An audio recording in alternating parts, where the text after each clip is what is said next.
தமிழ்நாட்டுல எல்லாமே சேஞ்ச் ஆயிடுச்சு. உங்க நகையையும் சேஞ்ச் பண்ணுங்க. உங்க பழைய நகைக்கு கிராமுக்கு 150 ரூபாய் கூடுதலா வாங்கி புது நகை எடுத்துக்கோங்க. அதே கம்மி சேதாரம் தான் உங்க லலிதால மட்டும்தான். டெல்லியில் கரப்பான் ஜனதா கட்சியினர் தொடர் போராட்டத்தில் ஈடுபட்டு வருகின்றனர். இது தொடர்பான விவரங்களோடு செய்தியாளர் ராஜு நம்மோடு இணைந்திருக்கிறார். ராஜு, தற்போது நேற்று நடைபெற்ற போராட்டத்தின் போது டெல்லியில முக்கிய சாலைகள் மூடப்பட்டிருந்தன. தற்போது கரப்பான் ஜனதா கட்சியினர் எந்த பகுதியில் போராட்டத்தில் ஈடுபட்டிருக்காங்க? அங்கு பாதுகாப்பு எந்த அளவில் இருக்கு? விவரம். பாலா, நமக்கு தெரியும் ஜூன் 20ஆம் தேதி முதல் இந்த போராட்டமானது நடைபெற்று வருகிறது. முதலில் ஜந்தர் மந்தர் பகுதியில் இவர்களுடைய அந்த போராட்டமானது தொடங்கப்பட்டிருந்தது. தற்போது வரை அந்த போராட்ட களம் அப்படியே தான் இருக்கிறது. இருப்பினும் நேற்றைய தினம் நாடாளுமன்றத்தை நோக்கி அவர்கள் பேரணியானது நடத்தப்பட்டிருந்த நிலையில் அந்த பேரணிக்கு அனுமதி மறுக்கப்பட்டிருந்தது. எனவே அனைத்து சாலைகளும் மூடப்பட்டிருந்தது.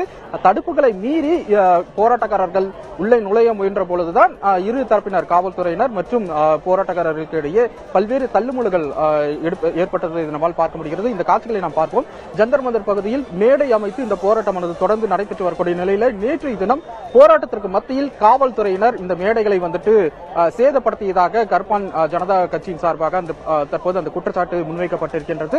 அதே போல நேற்றைய தினம் மத்திய அரசு சார்பாக ஒரு பேச்சுவார்த்தைக்கும் அழைக்கப்பட்டிருந்தது நமக்கு தெரியும். அந்த பேச்சுவார்த்தை மத்திய அமைச்சர் JP நட்டா உடன் நடைபெற்ற அந்த பேச்சுவார்த்தையில் எழுத்துப்பூர்வமான தங்களுடைய அந்த கோரிக்கைகளை வழங்கியிருப்பதாகவும் மத்திய அரசு அடுத்த கட்டமாக என்ன முடிவு செய்திருக்கின்றது என்பதை அறிந்த பின்புதான் தங்களுடைய அந்த போராட்டத்தை தொடர்வது தொடர்பாக தொடர்ந்து முடிவெடுக்கப்படும், அதாவது இந்த போராட்டத்தை முடிவுக்கு கொண்டு வருவது தொடர்பான முடிவு எடுக்கப்படும் என கரப்பான் ஜனதா பார்ட்டி சார்பாக தெரிவிக்கப்பட்டிருக்கின்றது.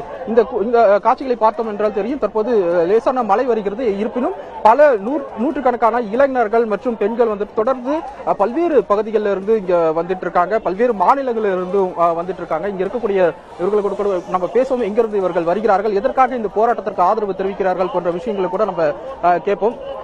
भैया नमस्ते, आप कहाँ से आ रहे हैं? यूपी से जी। क्यों ये प्रोटेस्ट के लिए आप सपोर्ट कर रहे हैं? क्योंकि ये हमारे बच्चों का और ये युवाओं का भविष्य है और भविष्य अंधकार में है और जो सत्ता में सरकार में बैठे हैं उनको कुछ नहीं दिख रहा है। तो हम अपने बच्चों के लिए लड़ रहे हैं, अपने इन युवाओं के शिक्षा हक अधिकार के लिए लड़ रहे हैं। பாலா, அதாவது இவர் உத்தரப்பிரதேச மாநிலத்திலிருந்து வருகிறார். இவர் வேலை செய்து வருகிறார். இருப்பினும் தங்களுடைய, அதாவது தங்கள் மாணவர்கள், தங்களுடைய குழந்தைகளுடைய படிப்பை எதிர்காலத்தின் கருத்தில் கொண்டுதான் தற்போது இந்த போராட்டத்திற்கு ஆதரவு தெரிவித்து இந்த போராட்டத்தில் கலந்து இருப்பதாக கூறுகிறார்கள். நமஸ்தே, आप कहाँ से आ रहे हैं? मैं दिल्ली से ही हूँ। दिल्ली से ही हूँ जी। आप कल ना प्रोटेस्ट में लड़ाई हो गया, क्या हो गया? कल प्रोटेस्ट में पुलिस वालों ने बच्चों पे लाठीचार्ज करी, उन पे पानी डाला है और हाँ और एयर बम्स भी मारे हैं। तो इसमें हम यही कहना चाहेंगे कि आप कितनी भी कोशिश कर लीजिए, हम लोग पीछे नहीं हटने वाले हैं जब तक हमको राइट नहीं मिलेगा। Thank you sir. आपको क्या मैं कल तो यहाँ पे नहीं था, लेकिन जब शाम को देखा कि पुलिस ने कैसे बच्चों को मारा है तो उसके बाद फिर घर पे रुकना बड़ा मुश्किल हो गया। इसीलिए मैं आज सुबह यहाँ पे आया लोगों को सपोर्ट करने के लिए। और पुलिस को समझना चाहिए, गवर्नमेंट को समझना चाहिए कि ये कोई अपने लिए कोई नहीं कर रहा है, सब देश के लिए, लोगों के लिए, बच्चों के लिए कर रहे हैं। और जो बच्चे यहाँ पे वो कोई दुश्मन नहीं है जो उनको हैवानों की तरह पुलिस ने कल मारा है। तो पुलिस को सोचना चाहिए कि कैसे व्यवहार करते हैं बच्चों के साथ और बच्चों को बच्चों की तरह ट्रीट करें, ना कि दुश्मनों की तरह। बस यही मुझे कहना है। जी, मैं दिल्ली से हूँ। பல இதே போலதான் பல்வேறு அருகே இருக்கக்கூடிய பஞ்சாப், ஹரியானா, உத்தரப்பிரதேசம் இது போன்ற பல்வேறு மாநிலங்களிலிருந்து இங்கு வந்திருக்கிறார்கள். பல இளைஞர்கள் இருக்கிறார்கள், மாணவர்களும் இருக்கிறார்கள். தொடர்ந்து நேற்றைய தினம் அந்த போராட்டத்தின் போது இவர்கள் மீதான அந்த தாக்குதலை இவர்கள் தற்போது கூறுகிறார்கள். அதே போல மத்திய அரசு உடனான அந்த பேச்சுவார்த்தை சுமூகமாக முடிய வேண்டும், மத்திய அரசு இதற்கான நடவடிக்கை எடுக்க வேண்டும் என நம்மளிடம் பேசிய தற்போது அந்த பெற்றோர் ஒருவர் கூறியிருந்ததை நம்மால் பார்க்க முடிந்தது. நம் மறுபுறம் பார்ப்போம். நேற்றைய தினம் அந்த போராட்டத்தின் போது தாக்குதலில் காயமடைந்த பல மாணவர்கள் அதே போல இளைஞர்கள் இங்கே கூடியிருக்கிறதை நம்மால் பார்க்க முடிகிறது. இவர்கள் பல்வேறு பகுதிகளிலிருந்து இங்கு நேற்றைய தினம் அந்த போராட்டத்தில் கலந்து கொண்டார்கள். நாம் அவரோடும் பேசுவோம். नमस्ते भैया, आप कहाँ से आ रहे हैं? सर हरियाणा से। वो कल का वो प्रोटेस्ट में क्या हो गया? प्रोटेस्ट में सर हम तो आराम से बैठ के, पुलिस वालों ने भी बोला आराम से अपना बैठ के प्रोटेस्ट करो, लेकिन पता नहीं कुछ देर में क्या हुआ कि सारे पुलिस वाले, मिलिट्री फौज में ऐसी पावर आई, सब पे लाठी चार्ज कर दी एकदम ही। किसी को वो नहीं था। हमें तो ऐसा लग रहा था ये हमारे लिए ही है पुलिस और मिलिट्री, लेकिन ये तो हमें मारने आई थी। तो ये हमारी रक्षा के लिए नहीं थी। ये मोदी के भेजे हुए गुंडे थे, बदमाश थे। पहले तो ऐसा लगता था मोदी सरकार चोर है और मंदिरों से चंदा चोरी करती है, वोट चोर है। लेकिन कल देख के ये लगा ये भारत से वो पाकिस्तान से आए हुए आतंकवादी हैं, बदमाश हैं और गुंडा राज कर रहे हैं भारत में। तो मैं भारत के जो भी नागरिक हैं, स्टूडेंट हैं, जो अभी 10वीं 12वीं में हैं, उन्हें सबको ये कहना चाहता हूँ, अपनी हक की लड़ाई अभी है, लड़ो। अगर अभी नहीं लड़े तो कभी भी जिंदगी में खड़े नहीं हो पाओगे इस लड़ाई के लिए। तो मैं इन भाइयों से यही कहना चाहता हूँ, जल्द से जल्द अपनी माँ को, अपने पापा को, सबको यहाँ पे जल्द से जल्द लाएं और अपनी बात यहाँ पे सरकार के आगे रखें। और जो वो நரேந்திர மோடி பாலா, இதே போலதான் பல பகுதிகளிலிருந்து மற்றவர்களும் வந்து நேற்று தினம் அந்த போராட்டத்தில் காயமடைந்திருக்கின்றார்கள்.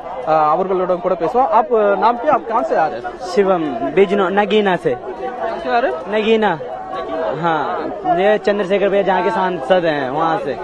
कि आपको कल लड़ाई हुई थी? लाठी चार्ज में बहुत ज्यादा मारा गया है। हम पीसफुली सब कुछ प्रोटेस्ट पीसफुली कर रहे थे, हम सबको पब्लिक को भी समझा रहे थे, नहीं पर इन्होंने देखा, इन्होंने इतनी लाठियां चलाई बगैर नेम प्लेट के। 12-12 साल की बच्चियों के, छोटे छोटे बच्चों का सिरों पे लाठियां चला रखी है, पैरों को तो छोड़ो, सिरों पे लाठियां चला रखी है इन्होंने। भैया आप कहाँ से आ रहे हैं, आपका नाम क्या? हाँ, पंजाब। हाँ जी, चोट लगी हुई है सिर में और हाथ में चोट लगी हुई है। हम तो खड़े हुए थे, उन्होंने लाठीचार्ज कर दी पीछे से, आकर उन्होंने सिविल ड्रेस में थे भी नहीं थे, सिंपल ड्रेस में थे। हर 5 साल बाद नई सरकार आनी चाहिए, वो अच्छी हो जाए बुरी हो, हर 5 साल बाद सरकार नहीं आनी चाहिए यहाँ पर।